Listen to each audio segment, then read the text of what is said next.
So I'm pretty sure Steve Davis aiming to be the oldest man in modern snooker as we know it to win a prestigious title. Approaching 40 next.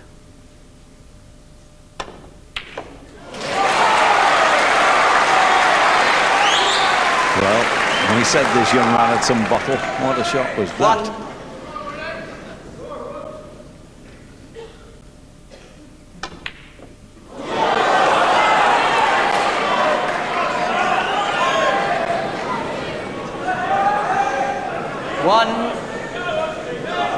Ronnie O'Sullivan. Well, I think, Ray, the pressure is definitely starting to tell. And well, you can't blame Ronnie.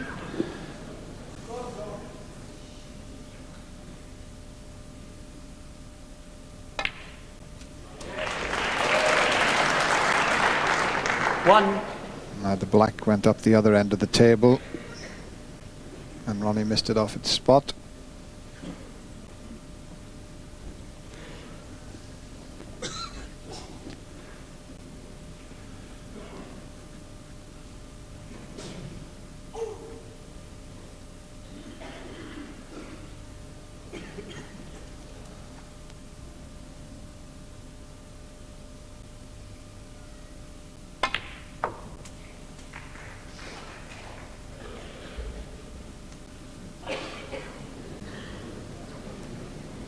Well, that one's gone slightly wrong.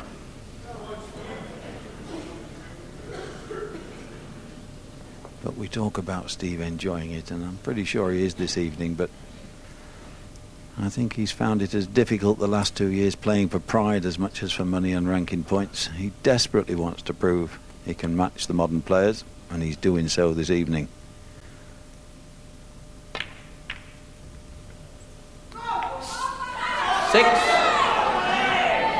Steve Davis.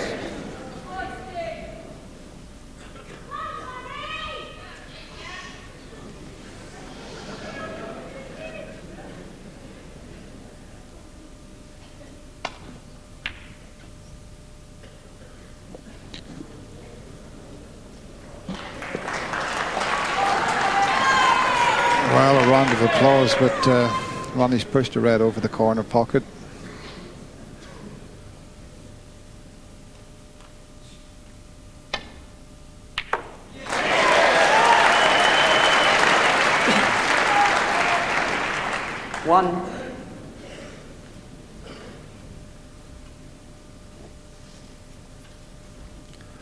And I must say it's a great pleasure to be sitting here in the commentary box commentating on this match at 25-9 this evening, with Ronnie leading 8 frames to 4 in the way he was playing.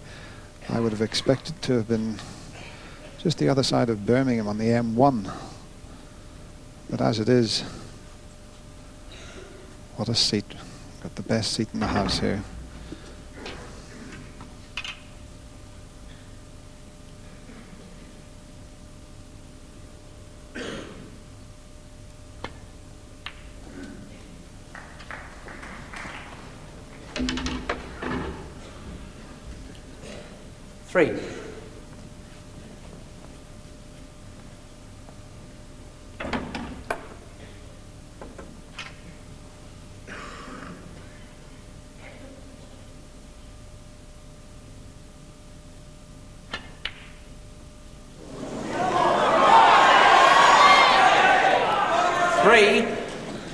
Steve Davis.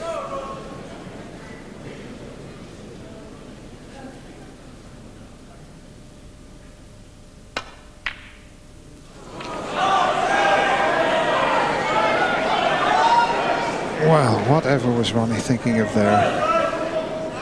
Played that very careless indeed. He had an easy safety shot. Now, whether he thought he had a shot to nothing, but misjudged it completely.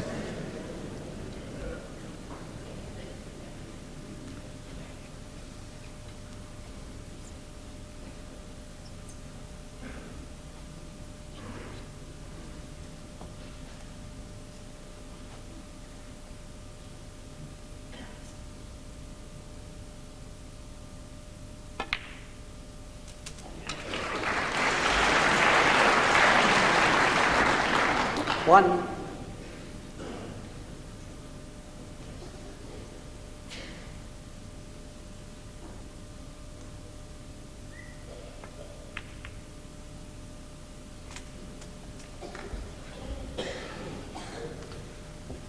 Six.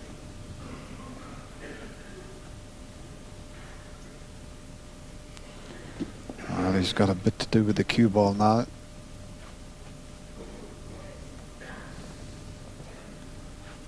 It looks as if it's a natural angle to cannon onto the pink. So let's just see what happens here.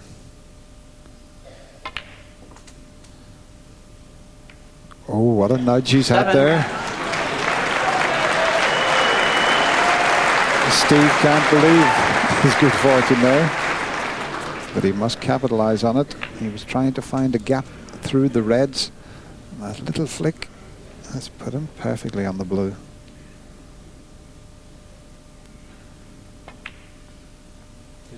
Yeah.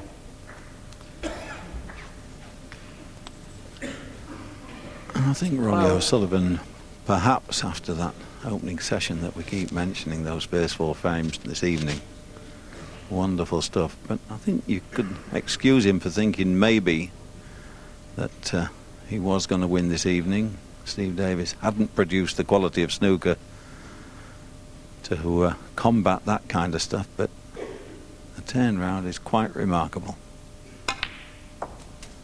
13.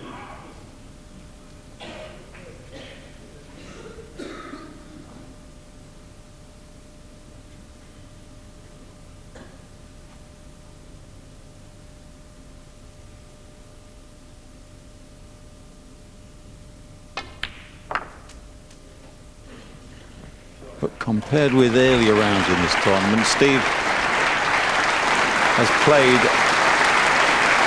at a quicker pace today, 18. much more positive, I think, throughout this match. And I've always thought he's a better player for 19. that.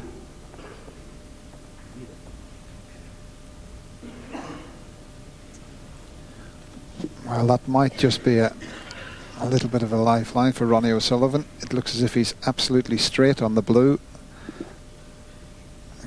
Just a couple more inches and it has been so easy to get up to the reds.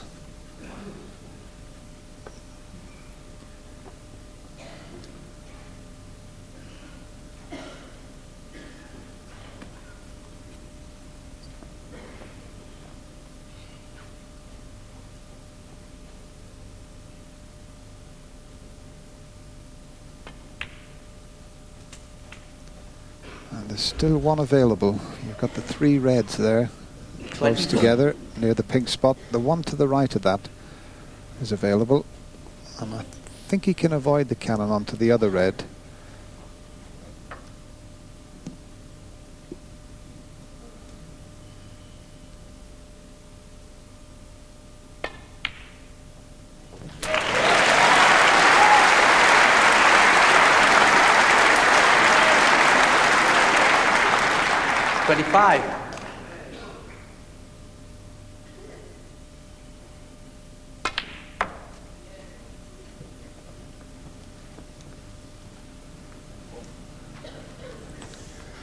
Just 29. when he wanted to have a very easy position on a red, a slightly shorter pace, and that was the wry smile, because he knows this is tough, tougher than it might have been.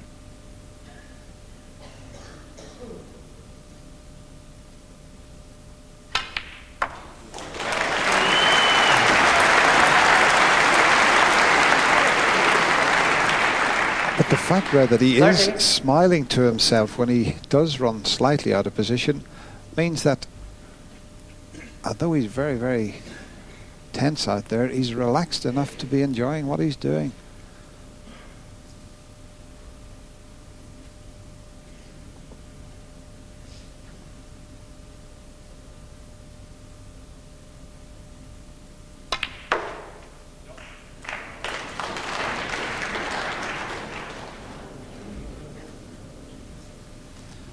Once again, 25. A little smile this time, but there's no way he can pull the pot out. Just a safety shot.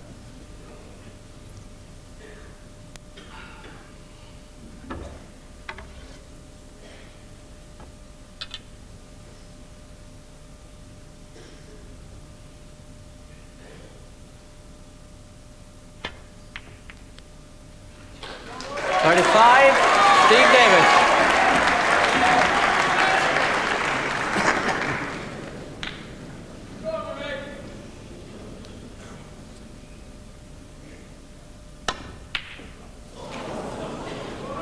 Well, this is really a test for Ronnie O'Sullivan, playing his boyhood hero, as it were, at snooker. Always followed Steve Davis, as many other youngsters did. And that in itself might be putting added pressure on him.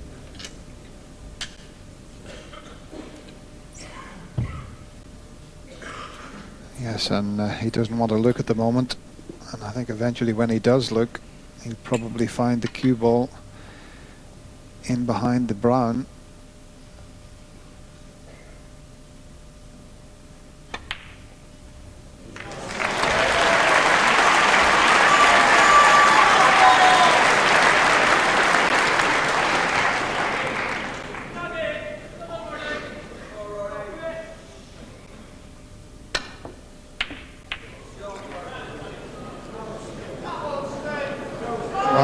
Didn't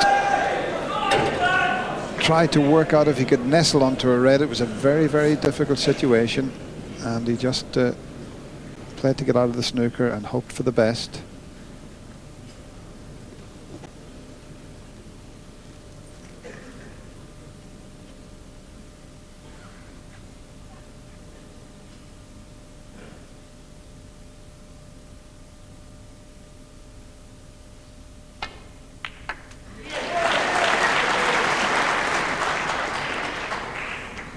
Well, that's a useful little nudge as well.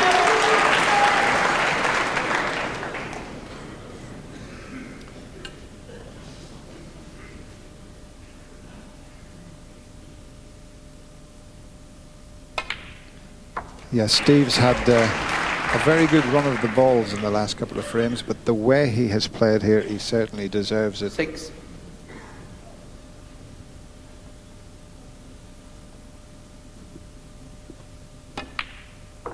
7.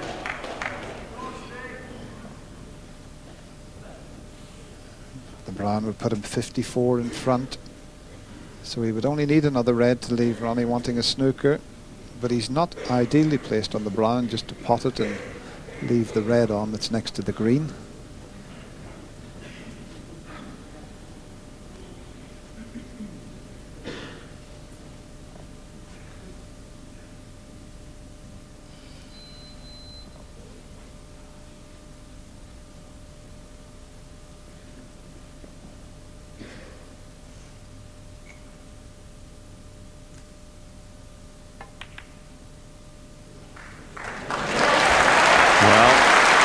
Crowd know the significance of that shot, I'm sure.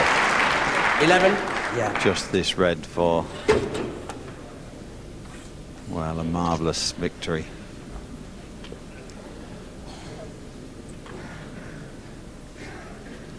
Andre, it's very difficult to describe how a player feels inside when he's at this stage in a major tournament.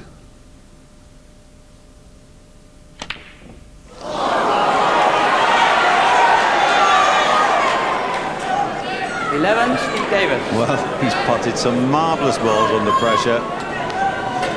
On the easiest pot imaginable. Maybe the thought was in his head, but he's got another chance here. Not quite as simple as the other one, but... Well, he's really settled himself down this time. He's had a long sip of water there.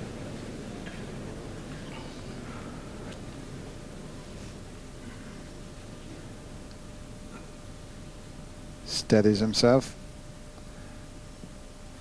I wonder what he's thinking. This is the one.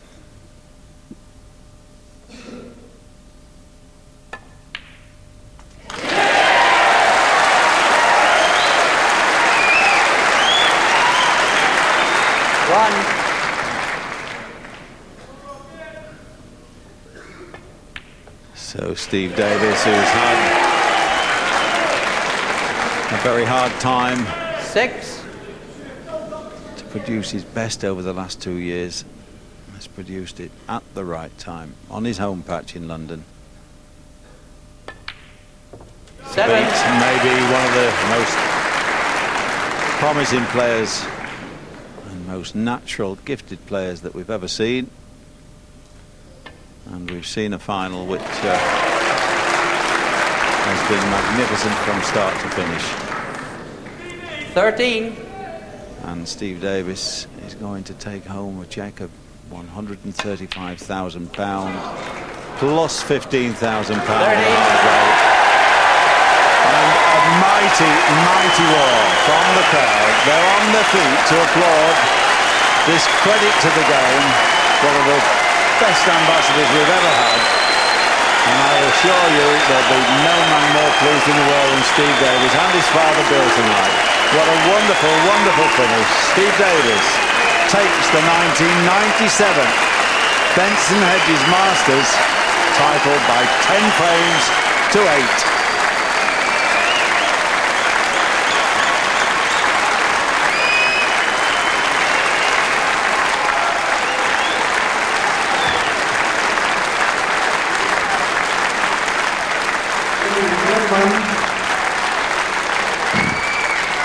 Ladies and gentlemen, if I could have your attention, we have the presentation ceremony now.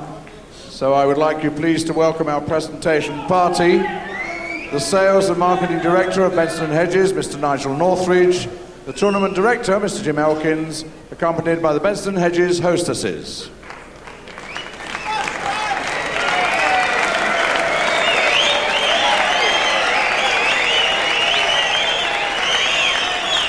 Well, this is what they call wages and trophy time, and we'll savour this moment here on this Sunday night at Wembley, an epic moment, without any doubt.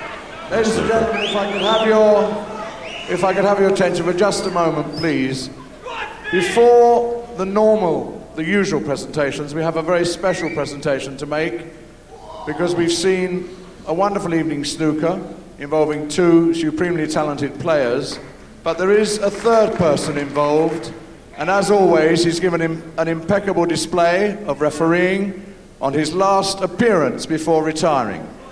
And as recognition of Mr. Street's services to snooker, his 21 years as a referee here at the Benson & Hedges Masters, the tournament director, Mr. Jim Elkins, will present him with a beautiful gold salver, on the back of which are engraved the names of the 20 previous winners, to which will be added the name of tonight's winners. Ladies and gentlemen, John Street.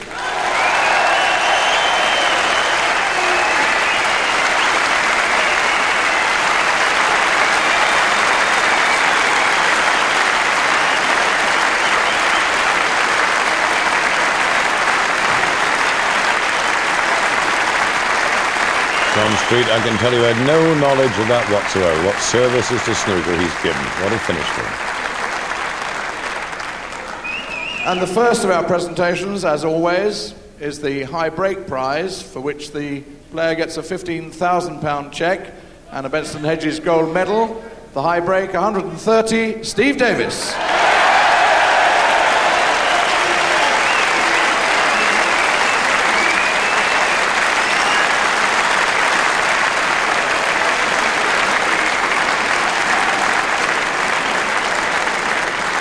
I'm sure I won't get any arguments from any of you when I say we've had a wonderful final this evening, and you don't get a wonderful final without 2 outstanding players. Your applause, please, for our runner-up, Ronnie O'Sullivan.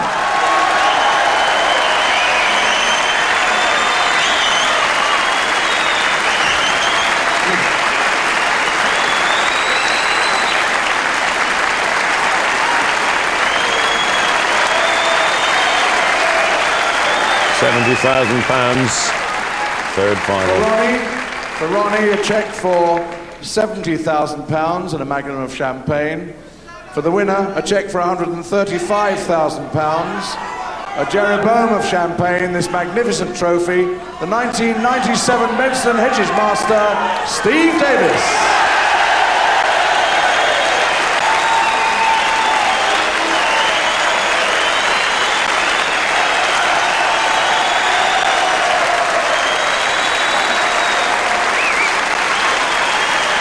82 and 88 with the old trophy, 97 with the new one. The master returns the legend. Brilliant.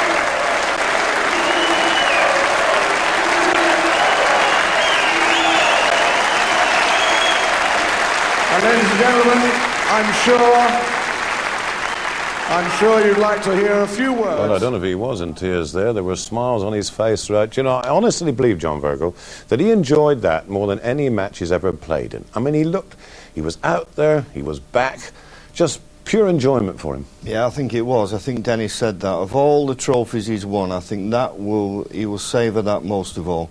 Because he looked beat, he had to dig into his reserves, which we've all questioned whether they were still there. And they are still there, and I'm really pleased for Steve. Spare a thought for Ronnie. I think against 99% of players he'd have been home and dry, and I think he thought that when he went 8-4 in front. And I just hope that this doesn't knock Ronnie back at all, because he's great for the game. He's got a great chance in the World Championship this year. He's one of the best players I've ever seen. And I just hope that this defeat doesn't affect his confidence, because we need him as much as we need Steve Davis back. Can I just say that the two players will be trotting in here just a second, little walk from there, but then to join us to hear from them here on this Sunday night at Wembley. I was just wondering, John, as we were saying before, when Ronnie, I mean, he is a young player, he's a very good player, when he did go 8-4 up and he strung together those remarkable 4 frames, do you think he just said, here we go? I've got it? I think, to be honest with you, you know, when we were talking, we watched Ronnie play those first 4 frames. He makes the game look so easy. And I think what happened, that he just carried on in the same vein. But as I say, Steve dug in and started to peg back 1 or 2 frames. And in the end, it seemed to me, when it got to 8-all, that Ronnie didn't have a lot left. The game wasn't easy anymore. And Steve made it that way. Yeah, Ronnie won 4, but Davis, I mean, 6 in a row to end up the winner out there at 10 frames to 8. Well, after the first 4 frames, you wouldn't have believed that. He was playing quicker tonight. I mean, we've said he's played slowly, deliberate on the shots. He seemed to be into it a lot quicker. Yeah, there he is, and as we say, he's so pleased. But he did say last night in his press interview that when he plays quicker players, he sort of mimics them and he picks up the pace. If he's playing a slow player, then he's quite prepared to play that way. But there's nothing slow about him, and he's just one of the greatest players that the game has ever seen, and it's just so nice to see him back with a cup in his hands. Well, Ronnie, I mean, can Ronnie learn? Because he's just got natural flair. He's the most exciting player, I think, to come out of the game. Will he learn anything? Well, he should do, because prior to Steve making the comeback, all this week I've been very impressed with Ronnie's all-round game. His safety play, he was competing with Steve early on in the match with the safety. It's just that when he went 8-4 in front, it's as though his safety play didn't matter anymore. It's just a case of getting down and potting balls. Well, you can't blame them for wanting the picture, and Steve will stay there with it. I mean, look at that wonderful trophy. Forget the cheque. There wasn't anything about that here tonight, I can tell you. I mean, he even took the 15,000 for the high break of Ronnie O'Sullivan. We thought he'd certainly got that one with his 121. And Steve knocks in 130, 17th appearance here in the Masters, and chooses the moment to knock in the highest break he's ever made in all those 17 years. I mean, he couldn't have done any more, could he? That was a psychological thing, Steve getting the 130, because at the end of the day, you know, he took £15,000 off Ronnie, whether Ronnie beat him or not, and he was also brought it back to 8-7 at that stage. So Steve was putting as much pressure on as he possibly could against a young lad who, prior to that, had been playing the most unbelievable snooker we'd seen. So it just shows you, if you can dig in and stay professional as Steve did, there's always a chance. I mean, obviously in a match of that nature, you know, this one missed a ball, this one missed a ball, that's bound to happen because they were attacking all the way through. Oh yeah, I don't think there was any frame that was really long and drawn out, and a credit to both players. But as I say, when you're playing someone like Steve Davis, he never allows you to fall over the line. You've got to win the match. And unfortunately, Ronnie didn't do that. But a great performance from Steve, and when he comes in here, he'll be beaming. And the game should be, because he's been a credit to the game, as Ray Edmonds said, and snooker needs Steve Davis playing well and performing like that. And Ronnie was saying when I was talking to him here, when he was in watching the semi-final, he said, well, nothing against Ken, but I hope Steve wins because I really want to play him at Wembley. Yeah. Wonder what he thinks now. Well, as I say, I just hope he doesn't get downhearted, because that will be remembered as one of the great finals, and Ronnie's got nothing to be ashamed of. You know, Steve Davis won it. He didn't lose it, particularly. Steve kept at him and pulled out a tremendous victory. We're only actually talking here and discussing the match, as many will talk for a long, long time, I think, because the both players, I think, are on the way in to see us here to get a word from them, because they've been milked, I'm sure, by the photographers. Just reprising that high break, Ronnie O'Sullivan getting it first, Steve Davis getting it back, and Steve Davis walking right in here now, and Ronnie O'Sullivan's not too far behind him, but Steve's in. We'll stick a microphone on him, Great because performance. I'm sure you'd like to hear from him, and if he can say a word after all that, because I think he's done all the talking on the table, but tremendous. Thank you, thank you. I'm a bit in shock, as I said afterwards. I just, you know, for a lot of the game, I was just blown away. You know, 8-4, I just went in the dressing room and thought, well, you know, Ronnie's playing marvellous. I mean, 4-all, you know, when you came out tonight, and suddenly, in no time, 8-4. Yeah, it just went up 8-4, but he's so fast. You know, frames just go by so quickly, and that's such a strength that you can panic. Players do panic. Even you now? No, I didn't panic. No, this week I haven't panicked. But there's been times when you just sort of think the world's caving in when Ronnie gets on the table and starts knocking them in. I'm not too sure what happened, but I just sneaked back in it. I sneaked back in it, I nicked it. You know, I stole it. That's all I can say, really. I don't remember much about it, to be quite honest. We're going to remember a lot. One thing we're going to remember is that we were saying here, I don't know if you agree, that out there tonight, you seem to be enjoying yourself more than you've enjoyed it for a lot. I know you enjoy when you're winning, but you're enjoying, you were laughing, looking at the odd shot and saying, this is nice. Yes, I enjoy. I was even enjoying messing the shots up. When I did mess, I messed quite a lot of positional shots up, and you can only laugh at yourself. And I think what happened is that as I'd mentioned, I sort of made my cue action a bit sort of freer and easier. And all of a sudden I started to play very well in practice, and then it's happened this week. I've started to play well, and I just felt so happy with my game that I wasn't worried whether I won or lost, in a strange way, because I was happy that I've got some form back. And a player who's been struggling for form for a long time is frustrated and is not happy with his game. And if it comes back, all of a sudden he's quite a dangerous animal, I think. And it just came back, and I was cueing with a sort of freedom that I haven't cued with for many years. And because of that fact, even though I was behind, I wasn't disappointed. I was just getting on with my job, and I don't know what happened. I'm not too sure. I still don't know how I got back in it, to be quite honest. We were watching it, and like David was saying, how does Steve get back in it? And I said, well, there's nothing you can do apart from hide the cue ball, the way the first 4 frames had gone. I mean, so I suppose in a way it wasn't as if you were playing bad, was it? Come in, Ronnie. He was just playing unbelievable snooker. Yes, yes, he was, yeah. Whereas if someone's keeping you out, or you've had your chances and missed them, but you didn't miss any chances. Well, I messed up. I messed up the 10th frame of the night very badly and got terribly punished to the interval. I had about 4 or 5 chances and just couldn't get a positional shot, and then Ronnie made a very good clearance that frame to go 6-4, and then 7-4, 8-4 went like that. Like that, yeah. And then, but intervals are funny things, and it can change a game sometimes, and it was. If we hadn't had an interval, I probably lost 10-4. Yeah. Let me have a word with Ronnie, because Ronnie, I mean, it's an awful thing to say congratulations, but I mean, congratulations, because you produced with Steve one of the great finals. You just said to me, is this live? You've been live all day, right from the moment it started, all the way through afternoon and evening, and I think you've, absolutely commanded television today. You said before that before the summer, you wanted to play Steve in the final here. What do you feel now? Yeah, I'm still, Steve played.